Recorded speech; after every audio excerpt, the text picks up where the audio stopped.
అంశాలు మాత్రమే అట్లా టచ్ చేసారు, కొన్ని మాత్రమే నడుస్తా ఉన్నాయి. కానీ ఇంకా 8 అంశాలు అట్లాగే ఉన్నాయి. వృద్ధులు కానీ, మహిళలు కానీ, రైతులు కానీ, నిరుద్యోగులు కానీ, విద్యార్థులు కానీ, వీళ్ళందరికి ఇచ్చిన ఏవైతే హామీలు ఉన్నాయో అవన్నీ కూడా ఎక్కడ కూడా కనిపించట్లేదు. వాటిని కూడా ఈవెన్ రుణమాఫీ కూడా పూర్తి చేయలేకపోయారు.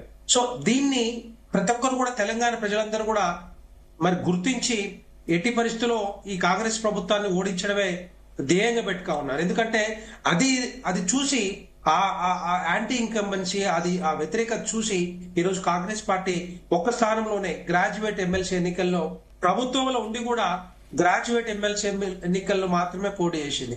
అక్కడ కూడా మనం చూస్తా ఉన్నాం భారతీయ జనతా పార్టీ గెలుస్తా ఉంది. అక్కడ గోదావరి అంజిరెడ్డి గారు మరి ఈ 6 రౌండ్లు పూర్తయ్యేసరికి మెజార్టీ స్థానంలో ఉన్నారు.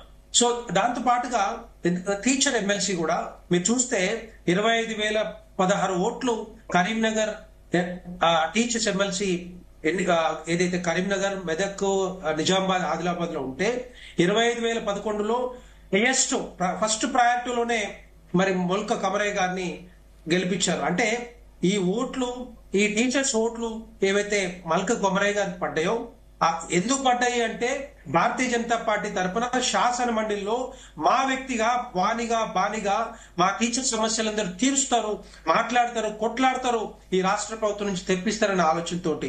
ఎందుకంటే అప్పట్లో బండి సంజయ్ గారు ప్రెసిడెంట్ గా ఉన్నప్పుడు 317 జీవో మీద ఏ విధంగా భారతీయ జనతా పార్టీ పోరాడిందో, అరెస్టులు జరిగినాయో మనందరికీ తెలుసు. ఆ విధంగా ఈ రోజు టీచర్లందరూ కూడా భారతీయ జనతా పార్టీని కమలం పువ్వు ముద్దాడుతా ఉన్నారు. కమలం పువ్వు తపస్సు ఏదైతే ఉందో వాళ్ళ ఆధ్వర్యంలో ఈ రోజు మల్క కొమరయ్య గారిని గెలిపించారు. సో ఇటు గ్రాడ్యుయేట్ ఎన్నికల్లో గెలుస్తా ఉన్నాం. సో ఇవన్నీ చూస్తా ఉంటే తెలంగాణ రాష్ట్రంలో నెక్స్ట్ ఆల్టర్నేటివ్ పార్టీ ఏది అంటే భారతీయ జనతా పార్టీ. కాంగ్రెస్ పార్టీకి భారతీయ జనతా పార్టీ ముందు వరుసలో ఉంది. ఎట్టి పరిస్థితుల్లో ఏ ఎన్నికలు వచ్చినా కూడా నిన్న సుప్రీంకోర్టు కూడా నిన్న ఒక ఆర్గ్యుమెంట్స్ వాదనలు వినిపించిన తర్వాత అక్కడ కూడా స్పీకర్ కు నోటీసులు ఇవ్వడం జరిగింది.